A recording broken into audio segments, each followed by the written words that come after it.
Oui, moi je pense que c'est un acte courageux qu'il faut saluer, surtout que cette saignée commençait à durer. Il faut peut-être regarder cette affaire dans une approche holistique, c'est-à-dire d'ensemble. Vous savez que trivialement, on parlait de Mboma, pour parler aux Camerounais qui comprennent ce phénomène-là.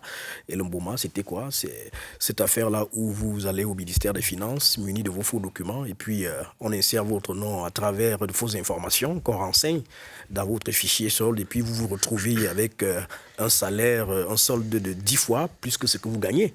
Hein. Et ce qui nous revenait, c'est que cette affaire-là a été mieux entretenue auprès des forces de maintien de l'ordre. C'est eux qui en étaient presque les spécialistes, d'où le nom Boma, donc, qui vient de serpent bois, pour dire avaler gros, plus gros que son ventre, plus gros que son cœur. Donc voir donc qu'il y a des mesures qui sont entreprises aujourd'hui pour stopper cette saignée ne peut qu'être salué. Et effectivement, vous avez raison, ça demande un certain courage, parce que si pendant longtemps, cela a duré, c'est parce qu'on disait qu'on ne s'attaque pas aux forces de l'ordre n'importe comment, aux forces de sécurité, parce que c'est le ventre mou de la République, c'est des gens qui protègent le Cameroun. Et aujourd'hui, on voit donc qu'il y a une levée de bouclier contre ce phénomène-là qui a asphyxié pendant longtemps l'économie de notre pays. Et cela est d'autant plus salutaire en ce moment où nous connaissons que le Cameroun traverse d'énormes difficultés au plan économique. En réalité, il faut aller au-delà de ces trois ministères, de ces trois départements ministériels.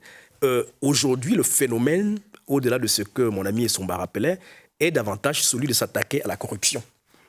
Parce que si il y a des fluidités, il y a des fuites qui font qu'à chaque fois, des gens peuvent se retrouver avec des dus qui ne leur reviennent pas. Normalement, c'est parce qu'il y a des failles structurelles au niveau du service en charge justement de produire ces soldes-là. Et donc, je crois que le ministère des Finances aujourd'hui, notamment son chef de département ministériel, devrait davantage travailler à crédibiliser son système fichier solde en rapport avec le travail formidable qui est fait au ministère de la fonction publique pour qu'on n'en arrive plus chaque fois à trouver des voies et moyens pour empêcher de telles saignées.